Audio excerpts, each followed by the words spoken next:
Hello hi friends, నేను మీ Suryanarayana from Tirupati. మీరు చూస్తున్నారు సూర్య క్రియేషన్స్ తెలుగు యూట్యూబ్ ఛానల్. ప్రియమైన మిత్రులారా, ఇవాళ వీడియోలో భాగంగా మనం పర్సనాలిటీ డెవలప్మెంట్ గురించి తెలుసుకోబోతున్నాం. పర్సనాలిటీ డెవలప్మెంట్లో భాగంగా మనం సెల్ఫ్ కాన్ఫిడెన్స్ అంటే ఏంటో తెలుసుకోబోతున్నాం. ఇక ఏమాత్రం ఆలస్యం చేయకుండా మనం వీడియోలోకి అయితే వెళ్ళిపోదామా? ఎస్ ఫ్రెండ్స్, మనకి ఏ కార్యాన్నైనా సాధించాలంటే మనకు కావాల్సింది సెల్ఫ్ కాన్ఫిడెన్స్. సెల్ఫ్ కాన్ఫిడెన్స్ అంటే ఆత్మ ప్రాముఖ్యత లేక ఆత్మ పరిశీలన లాంటివి.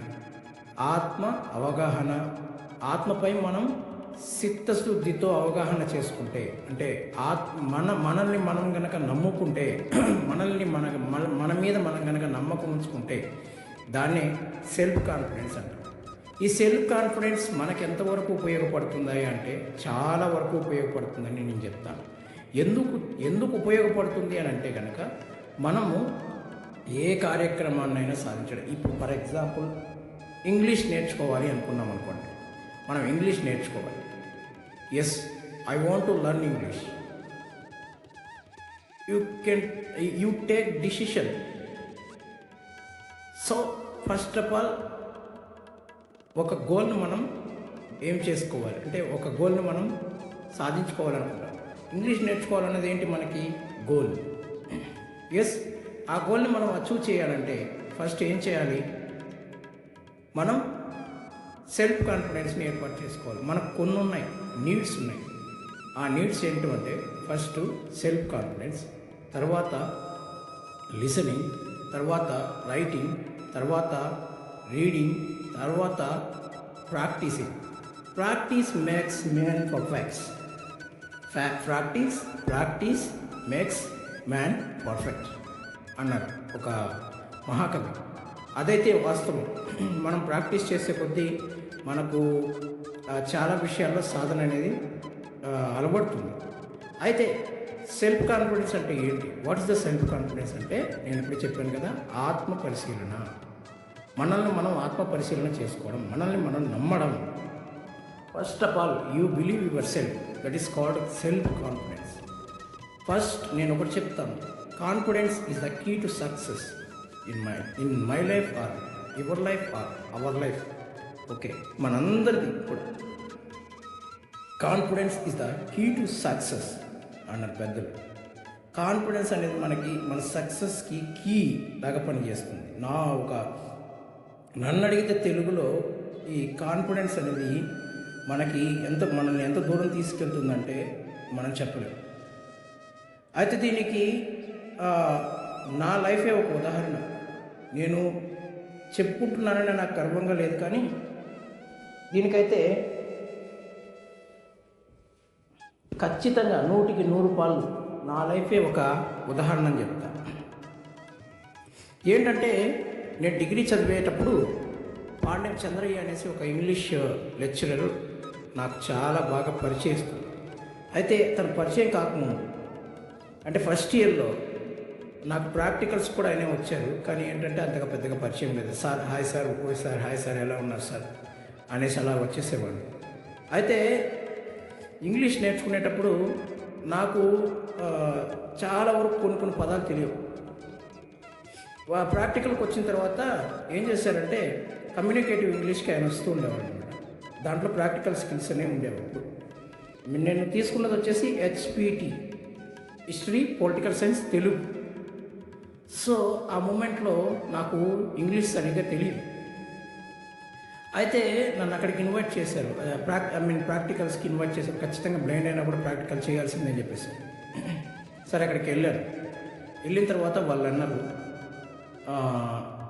ఇంట్రడ్యూస్ యువర్ సెల్ఫ్ అన్నారు. ఓ అమ్మ బాబోయ్, మనకి ఇంగ్లీష్ తెలీదు, ఇంట్రడ్యూస్ యువర్ సెల్ఫ్ అంటున్నారు, ఏం చేసుకోవాలబ్బా అనుకున్నాను. నిన్ను గురించి నువ్వు పరిచయం చేసుకో అన్నారు. నా పేరు సూర్యనారాయణ సార్. అయా ఇంగ్లీష్లో పరిచయం చేసుకోయా. What's your name? నాకు ఆ ఒక్క ముఖ్య తెలుసు అప్పుడు, my name is Suryanarayana sir. Degree చేశాక కూడా నాకు ఇంగ్లీషు సరిగ్గా తెలియదండి బాబు, విజయం చెప్తున్నాను. అయితే ఏదైనా నిజాయితీ ఒప్పుకుంటేనే నిజాయితీ అనేది కూడా మనకి చాలా ఇంపార్టెంట్ మన లైఫ్లో. సరే సరే పొంగ పొంగ అదే తెలుస్తుందిలేండి. సరే, my name is Suryanarayana sir. What which class are you study? ఏంటనండి, నాకు అసలు అర్థం కాలేదని గమ్మున అలా చూస్తున్నాను. కారణం ఏంటంటే 7th క్లాస్లోనే ఇంగ్లీష్ చెప్పించారు, 10thలోనే ఇంగ్లీష్ చెప్పించారు. అయితే మాత్రం ఏంటంటే మేము ఒక్కటి కూడా సరిగ్గా విని ప్రాక్టికల్ చేశారు. మమ్మల్ని గురించి మేము అప్పుడు నమ్మడం చాలా తక్కువ. అసలు నమ్మే వాళ్ళమే కాదు, మమ్మల్ని గురించి నమ్మేది ఎందుకు, అసలు పట్టించుకునే వాళ్ళమే కాదు. అసలు లైఫ్ అంటే ఏదో పోతుంది వస్తుంది అన్నట్టు ఫీలింగ్లో ఉండేవాళ్ళం. చిన్నపిల్లలం కదా, ఏం తెలుస్తుంది, ఏం తెలీదు. అలా గడిపేశాం 10th వరకు. ఇంటర్మీడియట్ నుంచి కొంత అవగాహన ఉండేది, కానీ తెలుగు మీదే ఉండేది. ఎందుకంటే మేము చదివే స్కూల్లో, నవజీవన్ బ్రాండ్ స్కూల్లో ఎక్కువ శాతం భగవద్గీతలు, శ్లోకాలు అవన్నీ చెప్పించేవాళ్ళు. అంతేగాని ఇంగ్లీష్ సరిగ్గా నేర్పించేవాళ్ళు కాదండి. నేర్చుకుంటే నేర్పిస్తారు, నేర్పించడానికి ఏం లేదు, కానీ నేర్పించేవాళ్ళు మన కరువు అంతే. అంటే అంత మంచిగా నేను బూస్టప్ చేసి నిన్ను ఎంకరేజ్ చేసి నేర్పించేటువంటి సార్లు లేదు, ఏం లేదు. వ్యాకరణం చెప్పించేస్తారు, ఇష్టం ఉంటే విని నేర్చుకోవచ్చు, కష్టం ఉంటే లేదు, అంతే. అలా ఉండేది. అలా అయితే అప్పుడు ఆ మూమెంట్లో అక్కడి నుంచి ఎదిగిన నాకేముంటుంది, నాకేం తెలుస్తుంది ఇంగ్లీష్ అంటే. సరే అలా చేసి ఇలా చేసి ప్రాక్టికల్ ముగించేసినప్పుడు అందరూ నవ్వుకుంటున్నారు నన్ను చూసి. నాకు ప్రాక్టికల్ వర్క్ మొత్తం చంద్రయ్య చేసేశారు. అంటే ఆయన కూర్చోబెట్టేసి, ఏంట్రా లెసన్ నేను చెప్తున్నాం కదా, ఏం అర్థం కాలేదా? ఏం అర్థం కాలేదు సార్. ఎక్కడి నుంచి వస్తున్నావు నువ్వు? అవలే నుంచి వస్తున్నాను సార్. సరేనన్నా, నువ్వు మళ్ళీ నన్ను కలు. Yes sir. అంత గుమ్మనైపోయాను. మళ్ళీ నేను ఆయన కలిసింది లేదు, ఆయనతో మాట్లాడేది లేదు. ఇయర్ మొత్తం అయిపోయింది. రైట్, కాలేజీ వదిలేసి వచ్చేసాను. కాలేజీ వదిలేసి అక్కడి నుంచి నిష్క్రమించాను. నెక్స్ట్ ఇయర్కి మళ్ళీ జాయిన్ అయ్యాను. సెకండ్ ఇయర్ కూడా గడిచిపోయింది. ఊరికే చెప్పించేస్తున్నారు, మనం వింటున్నాం. అప్పుడు కూడా ఆయనే వచ్చాడు ఇంగ్లీష్. ప్రాక్టికల్లో ఫస్ట్ ఇయర్లో ఎప్పుడో జరిగిన ఆయనకి ఎలా గుర్తుంటుంది, మనం గుర్తు చేసి నేర్చుకోవాలి. కానీ నేర్చుకోవాలనుకుంటే కానీ నాకు అంత ఆసక్తి లేదు, అంత ఇది కూడా లేదు. ఓకే, సైలెంట్ అయిపోయాడు. అయితే ఆ తర్వాత సెకండ్ ఇయర్ మిడిల్ సెకండ్ ఇయర్లో లాస్ట్ వచ్చేసింది, దగ్గరకు వచ్చేసింది. ఇంకో 1.5 నెలలు ఉంది. ఇంకా సేపట్లో ఎగ్జామ్స్ రాస్తాం, ప్రాక్టికల్స్ రాస్తాం. ఆ మూమెంట్లో తెలుగులో మిగిలిన సిలబస్ అన్నీ ఒకసారి రివిజన్ చేస్తూ నాగేశ్వరరెడ్డి సారు ఒక వ్యక్తి ఉండేవాడు. ఆయన కూడా నన్ను చాలా బాగా చూసుకునేవాడు. నాగేశ్వరరెడ్డి సార్తో నాకు బాగా పరిచయం. అందువల్ల తెలుగులో నాకు బాగా ఆసక్తి ఉండేది, బాగా నేర్చుకునేవాడిని.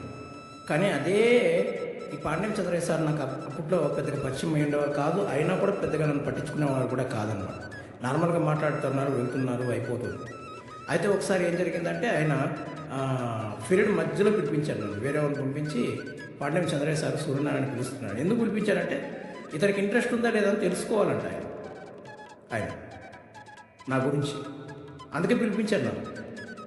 సరే నేనేం చేశానంటే వెళ్తాను సార్ అంటే ఆయన కోపం, నాగేశ్వరరెడ్డి సార్ కోపం. ఎందుకంటే తెలుగు చెప్పిస్తున్నారు కదా ఆయన. కాబట్టి ఆ తెలుగు క్లాస్ జరిగేటప్పుడు నేను వెళ్తాను సార్ అంటే ఆయన కోపం. ఇప్పుడు నేనేం చేయాలి? ఈయన పాండ్యం చంద్రయ్య సార్, ఈయన ఇంగ్లీషు. ఎప్పుడు సెకండ్ ఇయర్లో ఇంగ్లీష్ ప్రాక్టికల్ రాసామనుకో, మార్కులన్నీ ఆయన చేతిలో ఉంటాయి. అదో భయం, అదో తంట. నేను పోకపోతే నాకు మార్కులు కట్ చేసేస్తే ఏం చేయాలరా భగవంతుడు అనుకుని, సార్ ఏం బాబు నీకోసమే వచ్చారు, వెళ్తావా సార్? ఎప్పుడు ఆయన పిలవడు సార్. ఏందో సార్ ఈరోజు అలా పిలిచేశారు సార్ ఆయన. మీరు పొమ్మంటే పోతా, వద్దంటే వస్తారు. కొద్ది కోపంగా మాట్లాడే ఆయన శాంతం అయిపోయి అవునరా ఎప్పుడు పిలవడు సూర్య, సరే పోయిరాపో, ఎందుకైనా మంచిది పోయిరాపో, సిలబస్ ఏముందిలే, మళ్ళీ నన్ను వచ్చి కలు, నేను చెప్తాను. సార్ నిజంగా సూర్య నువ్వు పోయి కలు అంతే. నన్ను నేను నమ్మలేకపోయాను. అదేంట్రా అంత సామర్థ్యం నాలో ఉందా? నేను ఇలా మెల్లిగా చెప్పానో లేదో ఆయన కూలైపోయాడు. అప్పుడు అలవర్చుకున్నానండి కాన్ఫిడెన్స్ అనేది. మనలో కాన్ఫిడెన్స్ అనేది ఉంటే మనం దేన్నైనా సాధించగలమని అప్పుడు ఆలోచించుకున్నానండి. సరే వెళ్ళాను. అక్కడికి వెళ్ళి నమస్తే సార్ అన్నాను. మహానుభావుడికి నమస్కారం పెట్టాను. ఎందుకు మహానుభావుడు అంటున్నానంటే నన్ను గురించి నేను ఇంట్రడ్యూస్ చేసుకునే స్థాయిలోనైనా నన్ను నిలబెట్టినందుకు ఆయన మహానుభావుడే కదండి. నేను నమస్కారం పెట్టాను. నమస్కారం సార్ అన్నాను. నమస్కారం సార్ అని వెంటనే కూర్చోయా, కూర్చో. నీకు ఇంగ్లీష్ రాదు కదా? రాస్తాను. నేను ఇప్పుడు కలవమన్నాను కదా, నేను కలిసిపోవాలి కదా నువ్వు. సార్ కలుద్దాం అనుకున్నాను సార్, కానీ మీలాంటి వాళ్ళని అడగాలంటే కొంచెం భయం సార్. ఏంది భయము? నేను నీ ఫ్రెండ్ లెక్క, మీ అన్న లెక్క. నేను నీకు ఎప్పుడు ఖాళీ ఉంటే అప్పుడు పిలిచాను, నిన్ను రావాల్సిందే. కడపైనమాట ఆయన. కడపలో బాగా Kadapa knowledge well known person ఆయన. కడప నాలెడ్జ్ బాగా మాట్లాడతాడు ఆయన. ఆయన వచ్చిందా, అమ్మ వచ్చింది, ఇప్పుడు ఒక అమ్మాయి వచ్చిందా, ఆ అమ్మాయి వచ్చిందంటే ఆ అమ్మాయిని కలవాలంటే భయపడితే ఎట్లా నువ్వు జీవితంలో, ఎట్లా నువ్వు పెళ్లి చేసుకోవాలి, నెక్స్ట్ ఎట్లా లైఫ్ లీడ్ చేయాలట అంటాడు ఆయన. ఇవన్నీ నేను ఎందుకు చెప్తున్నానంటే కాన్ఫిడెన్స్ అనేది ఉంటే దేన్నైనా సాధించగలమని చెప్పడానికి జస్ట్ ఉదాహరణగా చెప్తున్నాను అంతే. సార్ ఇప్పుడు ఏం చేయమంటారు సార్, మీరు ఏం చేయమంటారు చేస్తాను సార్. సరే నాగేశ్వర సార్ నేను ఏమనలేదా? ఏమనలేదు సార్. తెలుసు ఆయన కూడా. నాగేశ్వర సార్కి నాకు బాగా పరిచయం ఉందని తెలుసు. చూస్తుంటాడు, మేమిద్దరం కలిసి మాట్లాడుతుంటాం, మేమిద్దరం కలిసిపోతుంటాం, అన్నీ చూస్తుంటాడు ఆయన. ఒక లెక్చరరు స్టూడెంట్లా ఉంటాం, మేము మంచి స్నేహితుల్లా ఉంటాం. ఆయన ఫైనల్ ఇయర్కి అడుగు పెట్టే కొద్దిగా చనిపోయాడు ఆయన. నేను చాలా బాధపడ్డాను, ఆయన చనిపోయాడని చెప్పేసి నేను చాలా ఏడ్చాను. నాగేశ్వర సార్ చనిపోయాడని చెప్పేసి. సరే ఏమనలేదు కదా నాగేశ్వర సార్, నేను ఏమనలేదు సార్. ఓకే, నేను ఎప్పుడు పడితే ఇప్పుడు పిలుస్తాను, నువ్వు రావాలి. మినిమం నువ్వు పరిచయం చేసుకొని మినిమం ఒకరికి సమాధానం చెప్పేలా మాట్లాడేటట్టు నేను ట్రై చేస్తాను నేను అన్నాడు. Okay sir. ఇంకొక 2 నెలలు ఆయనతో కనుక ఉండి ఉంటే కాస్త ముందుగా ఆయన నన్ను ఇంట్రెస్ట్గా నేర్పించే బదులు నేనే ఆయన దగ్గరికి కనుక ఇంట్రెస్ట్గా వెళ్ళుంటే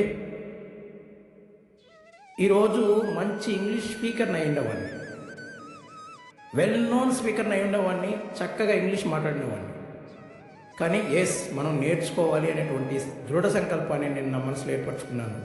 దీన్ని నేర్చుకోవాలనుకున్నాను, నన్ను నేను నమ్ముకున్నాను, స్టార్ట్ చేశాను. ఆయన ఇప్పుడు పిలిస్తే అప్పుడు పోవడం మొదలుపెట్టాను. I will reach 15%, but college is over. తర్వాత లెక్చరర్లు మనకి ఎక్కడ దొరుకుతారు చెప్పండి? మనం ఫోన్ చేస్తే సమాధానం చెప్పడానికి కూడా ఉండదు. ఆకుకూరలు ఏమంటారు సార్ అని చెప్పడానికి ఈరోజు ఫోన్ చేస్తే రేపు సాయంకాలం చెప్తాడు. ఇంకంతే కదా, సమాధానం చెప్పడానికి ఆయన ఎక్కడ ఉంటాడు? ఆయన బిజీలో ఆయన ఉంటాడు. మనం స్టూడెంట్ అయి ఉంటే ఫ్రీ టైంలో మనం అక్కడే ఉంటాం కాబట్టి, ఆయన దగ్గరే ఉంటాం కాబట్టి పిలిచి నేర్పిస్తారు. ఒక్కసారి కనుక మనం మన గోల్ రీచ్ అవుతున్న సమయంలో కనుక ఒక్కసారి కనుక తెగిపోతే మళ్ళీ రీచ్ అవ్వడం చాలా కష్టం. కానీ మాకు రాజన్నే మహారాష్ట్ర మన ఎంటర్టైన్మెంట్ వరల్డ్లో ఉండేవాడు. ఆ తర్వాత నేను ఎన్నో క్లాసులు కట్టాను అయ్యాను. జస్ట్ చెప్పినవే చెప్తున్నారు తప్ప, నేర్పించినవే నేర్పిస్తున్నారు తప్ప మాట్లాడటం నేర్పలేదు, దాని టెక్నిక్ నేర్పలేదు. ఇప్పుడు రాజన్నే ఫ్రమ్ మహారాష్ట్ర ఆయన మాకు చాలా చక్కగా నేర్పిస్తున్నాడు ఇంగ్లీష్. ఎంత నేర్పిస్తున్నాడంటే మనం ఆసక్తి పెట్టాలి కానీ చక్కగా మాట్లాడేయగలం. మనం మాట్లాడే ప్రతి మాటల్లోనూ ఏదైనా పొరపాటు ఉన్నా కూడా దిద్దుతూ నన్ను చక్కదిద్దున్నాను. అంటే నేను ఇప్పుడు కూడా ఆ కాన్ఫిడెన్స్ని వదలలేదు. నేర్పించే వాళ్ళు కనుక ఉంటే మనం నేర్చుకుంటాము. నేర్పించే వాళ్ళు ఉండాలి కానీ మనం నేర్చుకోవడానికి ఎంతసేపు అని ఆలోచించేవాళ్ళు. సో కాబట్టి ఇప్పుడు పర్లేదు, నేను దగ్గర 20 to 30% పైన నేను మాట్లాడగలను. కారణం ఏంటంటే he given freedom to us. So మీరు ఫ్రీగా మాట్లాడండి. You can talk freely, you can feel freely అనేటువంటి వ్యక్తుల్లో ఆయన ఒకటే అంటాడు ఆయన, మిస్టేక్ చేయండి, మిస్టేక్స్ నుంచి తప్పుల్ని సరిదిద్దుకోండి. You do mistake and you correct yourself and speak again. మాట్లాడుతూ ఉండండి, మిస్టేక్ చేస్తుండండి, మిస్టేక్ని దిద్దుకోండి, మళ్ళీ మాట్లాడండి అంటాడు.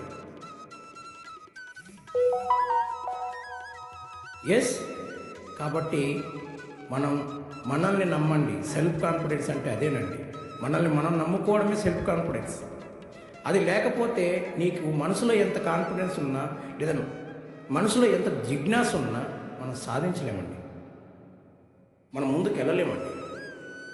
కాబట్టి సెల్ఫ్ కాన్ఫిడెన్స్ అనేది మొదటి మెట్టు. ఇక 2, 3 మెట్లు వచ్చే క్లాసులో మనం తెలుసుకుందాం. తెలుసుకుంటూ ముందుకెళ్దాం. పర్సనాలిటీ డెవలప్మెంట్ని డెవలప్ చేసుకుందాం. సో ఇదండి ఇవాటి వీడియో. వచ్చే మంచి వీడియోలో మళ్ళీ కలుసుకుందాం. Until then bye bye, see you, take care, జై హింద్.